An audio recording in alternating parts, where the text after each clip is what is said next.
I want to kind of stretch on Dame Dash because we talked about him and we talked about him in the car. He has his book out right now, Culture Vulture. I haven't heard it or read it yet, but oh God, you've been talking about it a great deal. Saying you've been breaking down certain chapters here or there. You talked about a chapter in our pre-production meeting a little bit. I want you to talk about it a little more. You were talking about you were saying that how he didn't give a fuck about how he was negative $2 million in debt because he flips it in reasons and being like that. Well, I want to talk about that and get into a little bit of his financial situation and his business strategies and business, basically his business blueprint. And do you agree or disagree with a lot of the model that he's saying from reading the book right now? Ooh, that's a good question. I agree with certain aspects and certain aspects I disagree with. You know, I agree with the aspect when he talks about the independent, going the independent route, cutting the middleman. Now, I definitely agree with that 100%. 10%. Some of the things like when he talks about, and here's one of his philosophies. Like if you look on record right now, you'll see that Dame Dash online, his net worth is somewhere to be negative $2 million, which I've never seen a negative. Maybe I haven't looked at enough of them. Right. I don't think I've ever seen like a negative rating.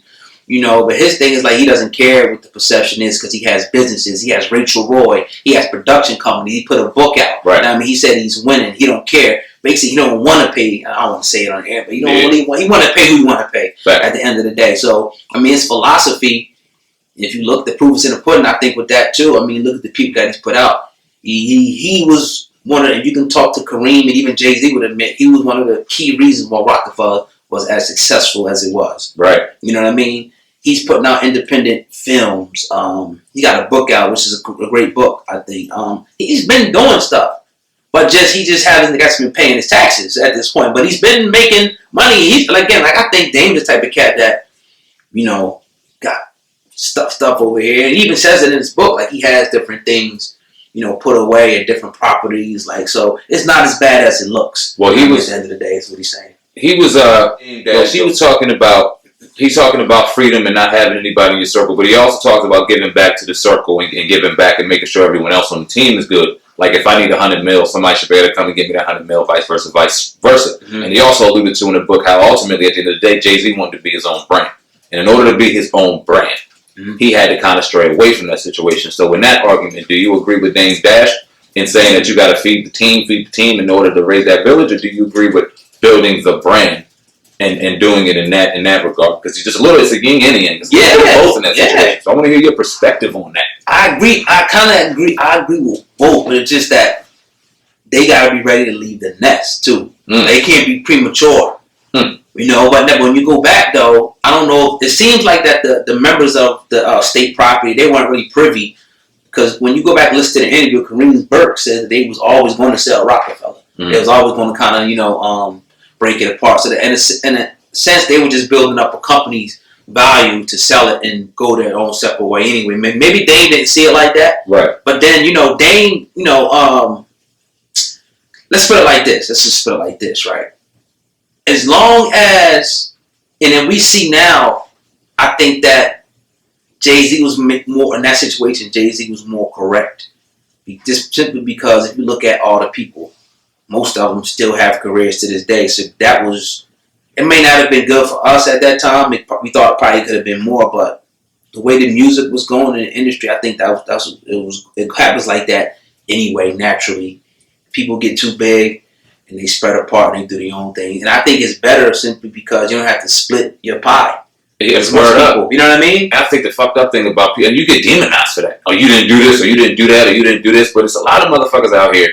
And it goes into a deeper conversation where we got to stop looking at our brother or looking at somebody else to take care of us. We got to ultimately take care of ourselves at the end of the day, because there's too many situations where you see one of your brothers kind of ascending and one of your brothers doing a thing, and instead of you kind of taking a blueprint and humbling yourself and understanding maybe you got to change it up a little bit to get out of your situation, you rather point, pass blame, put it on them, try to coattail them, cut their knees out before they have a leg to stand on. Let me borrow this, let me do this, let me do this, let me do this, let me do this. And then put blame on them when they have to finally cut that fucking cord because their brand isn't being built correctly. And you see a lot of that situation where Jay-Z finally said, you know what, I got to build Jay-Z. And you see a lot of people in this scene hurt, placing blame, pointing fingers, doing this, doing that, till they realize, you know what I mean, and I'm my own man, I got to do what I got to do. So what do you say to those people? And does Dame Dash fall into that circle of You know what I mean? Just shut the fuck up and do what you got to do.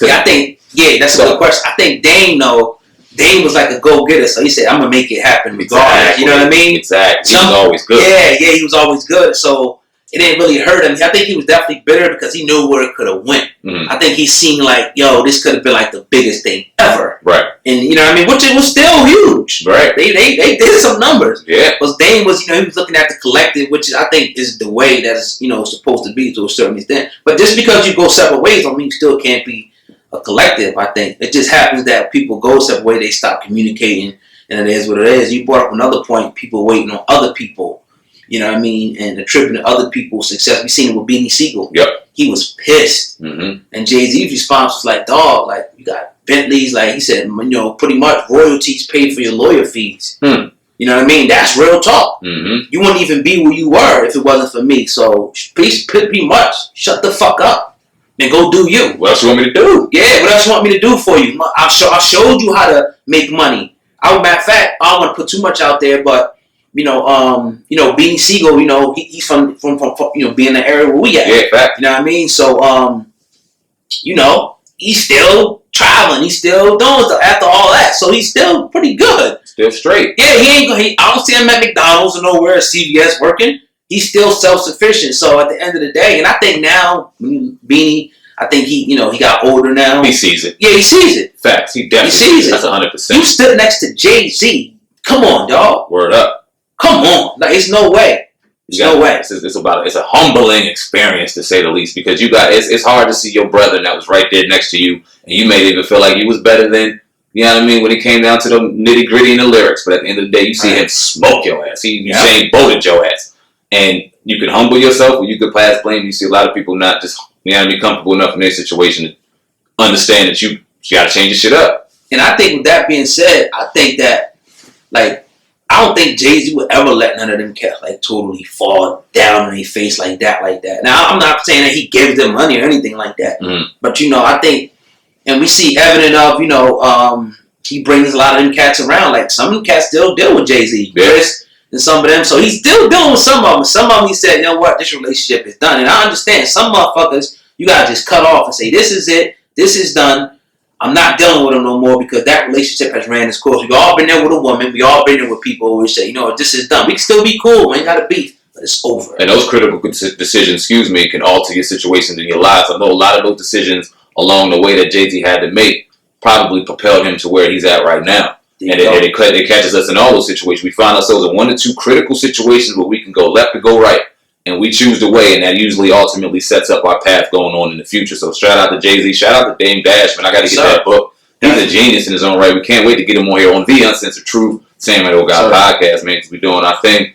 They doing their thing. We're just black entrepreneurs trying to make a way up in this motherfucking business. Yes, sir. But if you're listening into the Uncensored Truth podcast, make sure you go into the description box and get your freshly brewed cup of Darren's coffee blend right now. We'll leave the link right in the description for y'all. This is our first official product. Make sure y'all support, because we definitely support y'all out there, all the local artists. Why don't you drop the email? What is the email? Oh God, hip hop. What we got?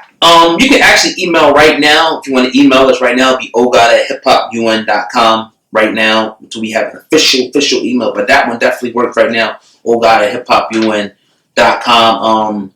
If you got merchandise that you want to send us, email me first, and I'll give you the the address where you can send the merchandise. Let me know if you want to send merchandise for us to wear, on the air while we rocking out, and I think that'd be dope to promote. As we grow the podcast, we want to see y'all grow, so that's how we're going to give back free promotion. Also, as well, for producers, anybody who does music, if y'all got music that y'all want to be promoted here on the Uncensored Truth, send an email to sam@hiphopun.com. I'll check those out. We'll give it. Listen to those, and if you get selected, we will hit you with an email and take it from there, get the paperwork, and get you on the Uncensored Truth Sam and Old podcast. We're trying to build this joint up from the ground up. All your support is love. We're trying to put y'all on here and broadcast y'all too, man. So definitely, this is good stuff, man. Yes, sir, man. It's been a lot of news, and actually, the next time we come, we're going to set it up for y'all where we, have some dates. We're going to come on live. We're going to make sure that we're live in your face at least 2 or 3 times a week. We'll definitely give that to y'all real soon. We're not going to be on live and shit. Exactly, yeah. But the set is building. That's good, though, because we can, definitely. Yeah. We got the set building. We got the intro coming soon. We did The YouTube website is coming real soon. Yep. Oh man, this is an exciting time. Sandman, UNCUT Podcast, the uncensored truth, hip hop news, uncensored, viral hip hop news. It's been a pleasure, man. Till next time. Yep. We out. Hey. Thank you for watching this episode of The Uncensored Truth, Sandman UNCUT Podcast. Make sure y'all keep up to date. We will be dropping the social media sites real soon, as well as the YouTube channel dropping in the next few days. Make sure you go up top and hit that like button as well as the bell to get all of these notifications from The Uncensored Truth